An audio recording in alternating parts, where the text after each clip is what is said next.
So the second part we're going to look at is multiplying binomials times binomials. So, example C here. What is the product of 14 and 19? And most of you don't really have a problem with it, but watch the magic on this one here. Actually, I'm going to start with the vertical method and then work backwards. Of course, the vertical method looks something like this. I have 14 times 19. We draw my line, and I put my operation outside there. Now, we do use the distributive property. So remember, the 9 has to multiply that 4. So that 9 multiplies that 4 to get a 36. And then we carry the 3 there. And now the 9 multiplies the 1 to be 9, and we add the 3 to get a 12. So I have 126 there. Always, we either put a 0 here or we just shift our numbers over. And now we take the 1 and we multiply it. Essentially, we distribute the 1 to the 1 and the 4. So 1 times 4 is a 4, and 1 times 1 is a 1.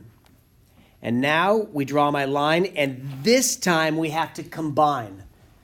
Essentially, what we're combining is like terms, because my 1s, my 10s, and my 100s are my like terms. So 6 plus 0, 2 plus 4, and 1 plus 1, and there's my answer, 266. So I'm going to look at a horizontal method, and it looks a little bit different. So watch the craziness on this one. Instead of 14, actually, I'll write 14 to begin with, and a 19. That's 14 times 19. Well, 14 is 10 plus 4, and 19 is 10 plus 9. So watch the magic on this when we do distribution, or the distributive property. So here's what we do. The 10 has to multiply that 10 to get 100. But now the 10 has to distribute also to the 9. So now we get a 90. But what else? Wait, there's more.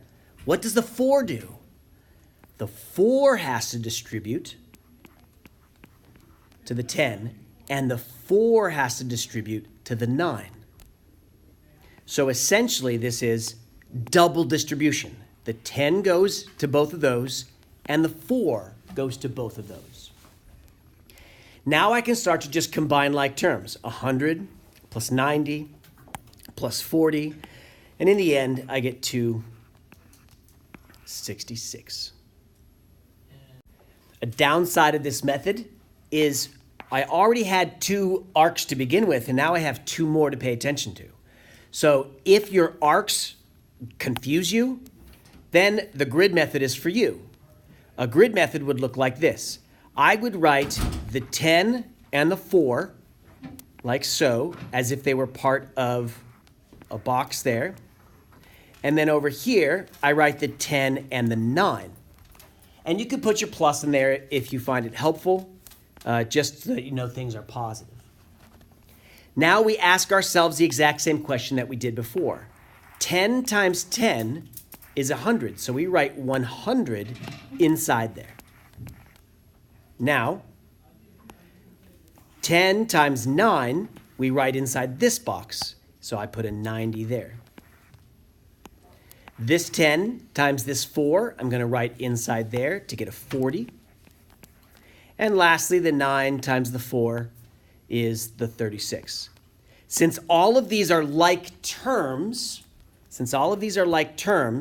we add them together. So combine like terms.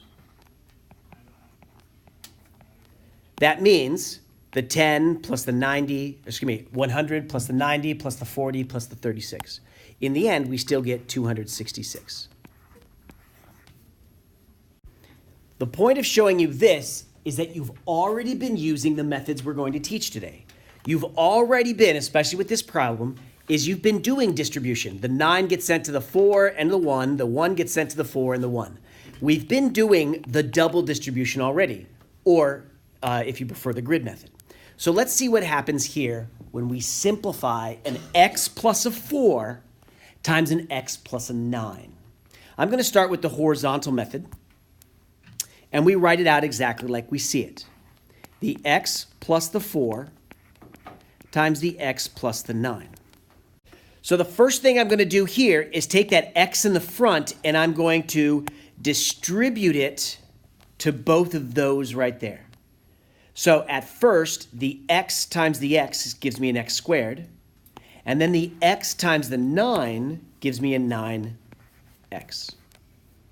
Now I like to write my next arcs underneath just so that I don't get all this overlap stuff. So now I need to take the 4, the positive 4 more specifically. The positive 4 has to be sent to this x to get a 4x. We multiply. And then the 4 times the 9 is a 36. So what I just did right here was double distribution. Double distribution. Each term in this binomial gets distributed to each term in this binomial. And the same thing would hold true if this were a binomial and this were a trinomial. Now, the last thing, of course, is that we want to simplify by combining like terms. Simplify, and I'm going to say combine like terms as a CLT just to make it a little faster.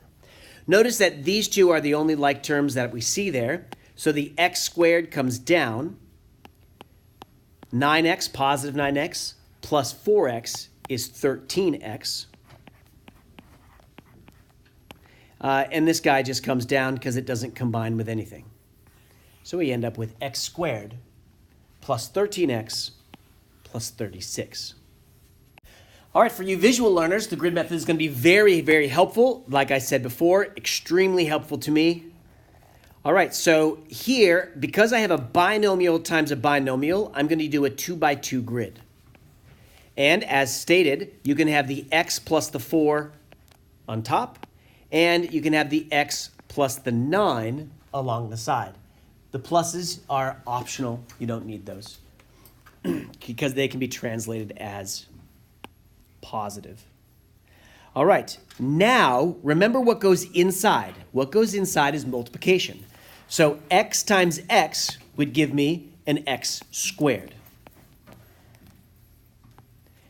Next, this positive 9 down below and this x on top multiply to be 9x, positive 9x. If you want to write the plus, you may, or you can just write 9x. Next, this x out here and this positive 4 combine, they multiply here to be positive 4x.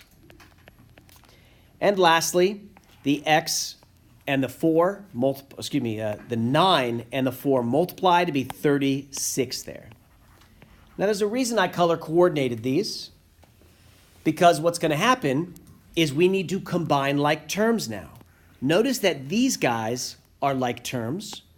X squared is by itself, and this 36 is by itself. In other words, there's no other like terms to combine with. So x squared comes down. The greens here combine. 9x plus 4x is 13x. And the 36 comes down as a positive 36. So don't forget over here to combine like terms. Now let's look at the third method before we give you some practice on this. It doesn't matter which one you put above, the x plus 4 or the x plus 9. It doesn't actually matter. Notice that my x and my multiplication symbol look pretty similar. So I'm putting that multiplication way out so we're not confused.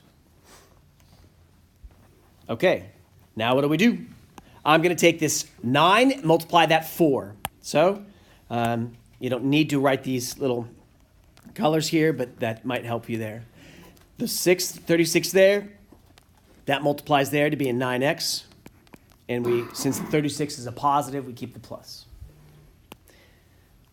Now, remember how we above here, how we shifted over? See that little 0 right there that shifts things over? That's going to happen here also, but it's going to happen automatically, okay? So watch this. This x has to get sent to that 4, which is a 4x, but I'm not going to write it here because those aren't like terms. So I'm going to write it underneath. I'm going to stack it under the like terms. So 4x matches up with the 9x. And now I'm going to do this. Again, these arrows I wouldn't draw if I were doing this. in real life because it just gets too convoluted. So x times x there is x squared, so I write that way over there. Now we do exactly like we did before, where we add together things. The x squared comes down because it combines with a 0.